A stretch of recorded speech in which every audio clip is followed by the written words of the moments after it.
Hello everyone, welcome back to my channel Shiksha competition UGC NET paper first के हम PY की series यहाँ पर करने वाले हैं। और ये हमारी जो कल मैंने क्लास डाली थी उसमें 26 पढ़ चुके थे, मैंने सारे नहीं डाले थे कल। तो आज हमारे यहाँ पर 27 से क्वेश्चन करने वाले हैं हम। इनको आप यहाँ पर देख सकते हो, बहुत ही अच्छे क्वेश्चन हैं, इम्पॉर्टेंट हैं। आई थिंक आपके लिए सीधे सीधे यहाँ से क्वेश्चन बन सकते हैं, तो इनको आप अच्छे से कर लीजिएगा, क्योंकि पीवाई के जो होते हैं उनमें से बहुत सारे क्वेश्चन हैं जो सीधे के सीधे उठ के आते हैं, या फिर थोड़ी बहुत लैंग्वेज चेंज हो जाती है या ऑप्शन थोड़े बहुत चेंज हो जाते हैं, लेकिन आते वही घूम फिर करके हैं, क्योंकि सिलेबस तो एक ही है। तो यहाँ पर हम चलेंगे अपने फर्स्ट क्वेश्चन की तरफ। नीचे दो कथन दिए गए हैं।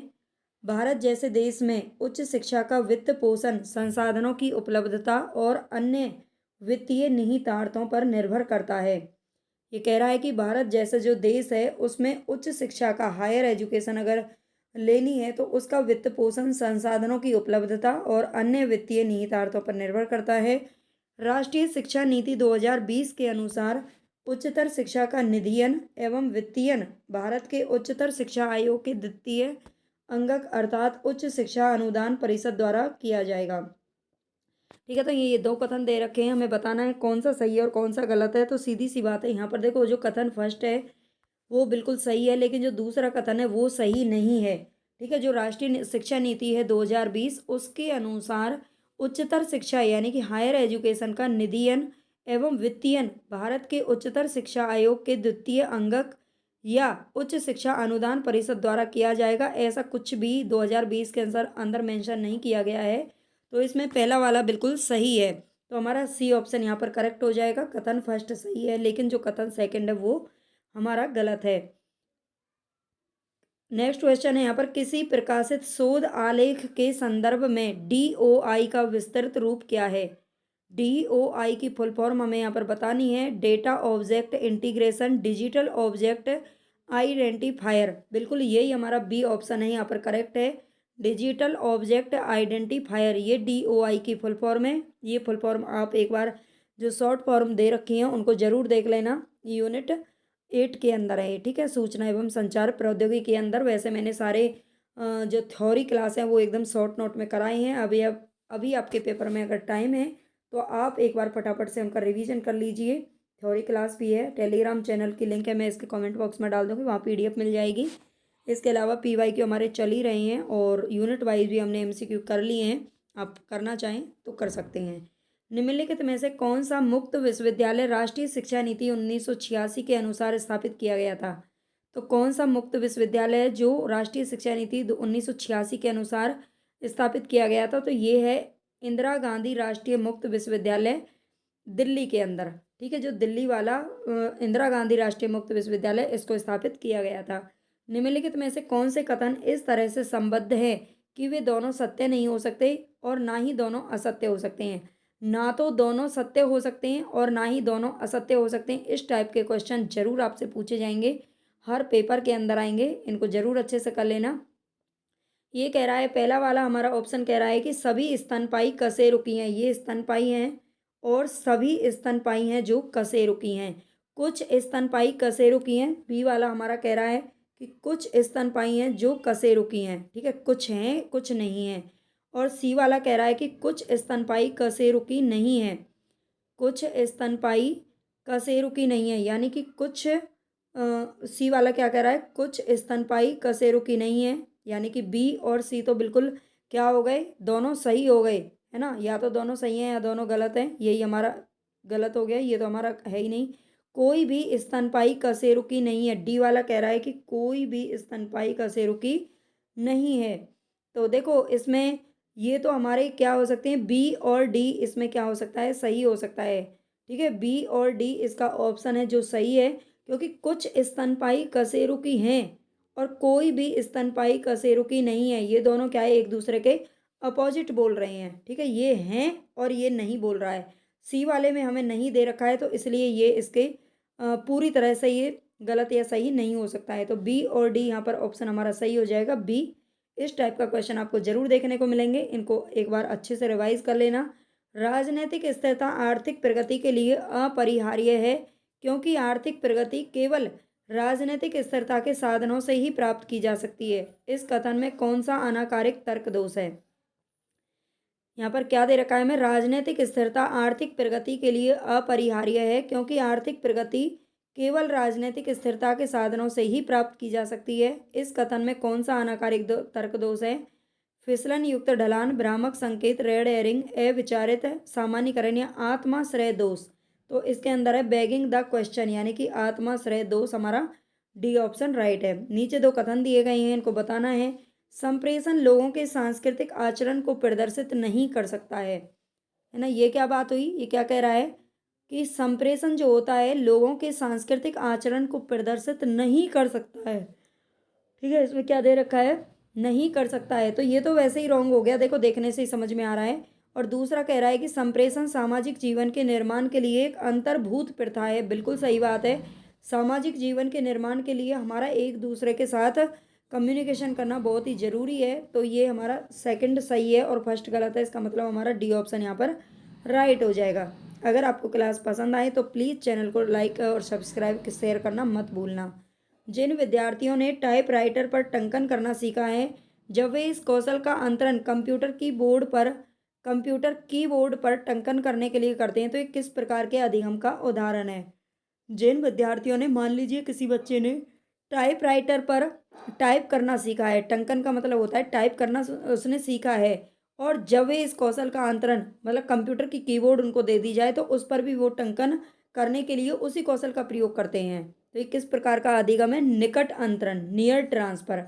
ठीक है, दोनों चीज पास पास की हैं, टाइपिंग एक जैसी है इसलिए। किसी शोध अध्ययन में जनित आंकड़ों के सांख्यिकीय विश्लेषण के लिए उपयोगी सॉफ्टवेयर की पहचान करें। किसी शोध अध्ययन में जनित आंकड़ों के सांख्यिकीय विश्लेषण के लिए उपयोगी सॉफ्टवेयर की पहचान करनी है। एस पी एस एस, देखो इसमें ए और मिनी टैब और आर, ठीक है, ये तीनों ही क्या हैं, ऐसे सॉफ्टवेयर हैं जो शोध अध्ययन में आंकड़ों के सांख्यिकीय विश्लेषण के लिए प्रयोग किए जाते हैं, जबकि इसमें आइथेटिकेट इसमें शामिल नहीं है, ये ऐसा सॉफ्टवेयर कोई नहीं है। ठीक है, तो ACD इसमें बिल्कुल करेक्ट है, सी ऑप्शन हमारा यहाँ पर सही हो जाएगा। इन सॉफ्टवेयर को आप याद कर लेना। नीचे दो कथन दिए गए हैं, एक अभिकथन है और दूसरा कारण है। तो देखते हैं, वायु के गुणवत्ता की निगरानी हेतु अध्ययन के लिए कुल निलंबित कणों की तुलना में 10 को वरीयता दी जाती है। ये क्या कह रहा है कि वायु के गुणवत्ता की निगरानी के लिए अध्ययन के लिए कुल निलंबित कणों की तुलना में 10 को वरीयता दी जाती है।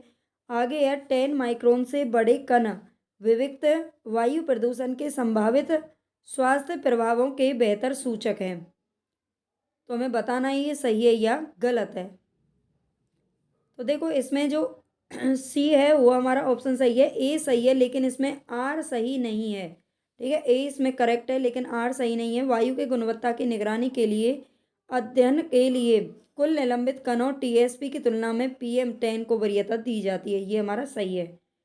आगे इसमें नोट दे रखा है, वायु की गुणवत्ता की निगरानी के लिए कुल निलंबित कणों के अपेक्षा PM10 को वरीयता दी जाती है, क्यों दी जाती है? क्योंकि ये 10 माइक्रोमीटर या उससे कम व्यास वाले निलंबित बेहद छोटे कणों का थन वर्णन करता है, जबकि TSP जो होता है वो 100 माइक्रोमीटर या उससे कम व्यास वाले निलंबित कणों का वर्णन करता है। इसलिए जो कथन फर्स्ट है वो सही है। 10 माइक्रोन से छोटे जो कण होते हैं वो विविक्त वायु प्रदूषण के संभावित स्वास्थ्य प्रभावों के बेहतर सूचक होते हैं, क्योंकि ये इतने छोटे होते हैं कि ये गले नाक से होते हुए फेफड़ों में प्रवेश कर जाते हैं और स्वास्थ्य पर गंभीर प्रभाव डालते हैं। 10 माइक्रोन से बड़े जो कण होते हैं वो आमतौर पर क्या होते हैं, आमतौर पर हेतु मानव स्वास्थ्य पर प्रभाव से जुड़े नहीं होते हैं। जो 10 का माइक्रोन से बड़े होते हैं वो स्वास्थ्य से नहीं जुड़े होते, क्योंकि वो हमारे अंदर एंट्री नहीं कर पाते। नीचे दो कथन दिए गए हैं, गूगल एक वेब सर्च इंजन है जबकि गूगल क्रोम वेब ब्राउजर है। ये बता रहा है जो गूगल है वो एक वेब सर्च इंजन है, बिल्कुल सही बात है ना। लेकिन जो गूगल क्रोम होता है अगर हम सर्च करते हैं तो सीधा गूगल पे करते हैं, क्रोम में नहीं करते। लेकिन जो उसकी फाइल खुलती हैं वो कहाँ पर जा कर के खुलती हैं? क्रोम के अंदर खुलती हैं और फाइल जो होती हैं वो ब्राउज़र के अंदर खुलती हैं। तो हमारे यहाँ पर फर्स्ट है जो सही है। दूसरा देखते हैं, माइक्रोसॉफ्ट एक वेब सर्च इंजन है जबकि माइक्रोसॉफ्ट बिंग एक वेब ब्राउज़र है। तो यहाँ पर देखो जो दूसरा है ना वो गलत है, जबकि पहला वाला इसमें बिल्कुल सही है तो सी ऑप्शन सही हो जाएगा। इसका थोड़ी सी व्याख्या देख लेते हैं। सर्च इंजन और वेब ब्राउज़र पूरी तरह से अलग अलग टेक्नोलॉजी होती हैं। जहाँ पर सर्च इंजन इंटरनेट पर कुछ जानकारी सर्च करने के लिए उपयोग किया जाता है, वहीं दूसरी ओर वेब ब्राउज़र का उपयोग वेब पेज और HTML फाइलों तक पहुँचने के लिए किया जाता है। नेक्स्ट क्वेश्चन है यहाँ पर, निम्नलिखित में से कौन सा शब्द है जो अकादमिक लेखन में प्रयुक्त देखिए यानी कि वाइड संक्षिप्त के अर्थ का सही प्रतिनिधित्व करता है? कौन सा शब्द है? तो ये है रेफर टू यानी कि संदर्भ। स्वनिर्देशित अधिगम के प्रति विद्यार्थी की प्रतिबद्धता, संलग्नता और अध्यवसाय के लिए निम्नलिखित में से कौन सा प्रेरक बल है? तो ये है भाई मोटिवेशन यानी कि अभिप्रेरणा। प्रेरणा कौन देता है? प्रेरक बल कौन होता है? जो अभिप्रेरणा देता है। तीन संख्याओं का योग है 124, और यदि पहली और दूसरी संख्या के बीच जो अनुपात है वो 2:3 है, और दूसरी और तीसरी के बीच में अनुपात है यानी कि 3 हमारे पास संख्या हैं, 2 और 3, इस तरह से आप इनको लिख सकते हो 2:3। और जो दूसरी और तीसरी के बीच में कितना अनुपात है ये है। तो एक बार आप इनको क्या करेंगे, 2 7 जा इसको मल्टीप्लाई कर लेंगे और इससे मल्टीप्लाई कर देंगे। ठीक है, इस तरह से इनको मल्टीप्लाई करना है। तो 2 7 जा कितना हो जाएगा 14, और रेशियो 3 7 जा कितना हो गया 21, और रेशियो और 3 9 जा हो गया 27। इनका हम क्या करेंगे, एक्स मान लीजिए कि ये जो संख्या है वो एक्स है। इन तीनों का ये किसके बराबर है? 124 के बराबर है इनका योग। तीनों का ऐड करेंगे तो कितना हो जाएगा 7 4 11 और 1 12, 2 2 4 और 1 5 और 1 6। इन तीनों को क्या करेंगे, हम प्लस कर लेंगे एक्स, और ये हो जाएगा 124। अब हम क्या करेंगे, एक्स बराबर निकालने के लिए हमें इसको डिवाइड करना है इससे, और 62 दूनी कितने होते हैं 124 होते हैं, तो 2 आ जाएगा। अब 2 को हमें इन तीनों से क्या करना है, मल्टीप्लाई करना है।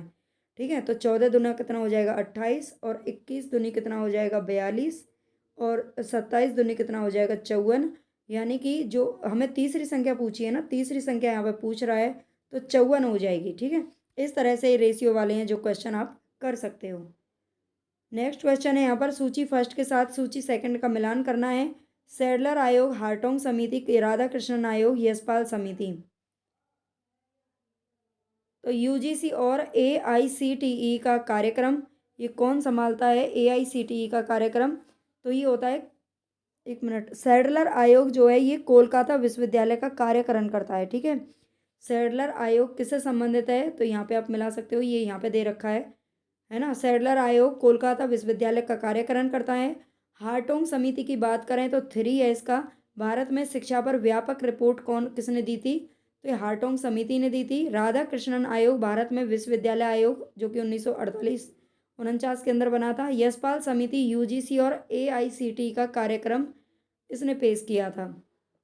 ठीक है, तो हमारा यहाँ पे ऑप्शन हो जाएगा 4 3 2 1।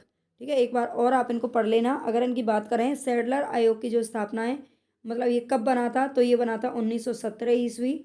हार्टोंग समिति की बात करें तो ये बना था 1929 ईस्वी। ठीक है, 1929। राधा कृष्णन आयोग सभी जानते हैं 1948-49 में बना था। तो हमारे यहाँ पर 41 तक क्वेश्चन है, 27 से 41 तक। आई होप आपको ये क्लास पसंद आएगी, आपके लिए यूज़फुल रहेगी, ऐसा मेरा मानना है, इसीलिए मैं इतनी मेहनत कर रही हूँ आपके लिए। तो आप भी प्लीज़ लाइक, सब्सक्राइब और शेयर करना बिल्कुल मत भूलना। इसके अलावा आज हमारी हो सकता है अभी फ़िलहाल के लिए तो ये PYQ की अभी लास्ट क्लास है, क्योंकि मुझे कहीं बाहर जाना है, लेकिन छोटी छोटी क्लास मैं आपके लिए डालती रहूँगी। उनको आप ज़रूर देख लेना। जो इम्पोर्टेंट चीज़ें हैं मैं उनका शॉर्ट में एकदम 1 1 2 2 या 3 3 4 4 मिनट की वीडियो मैं डाल दूँगी, उनको आप ज़रूर देख लीजिएगा। Okay, take care.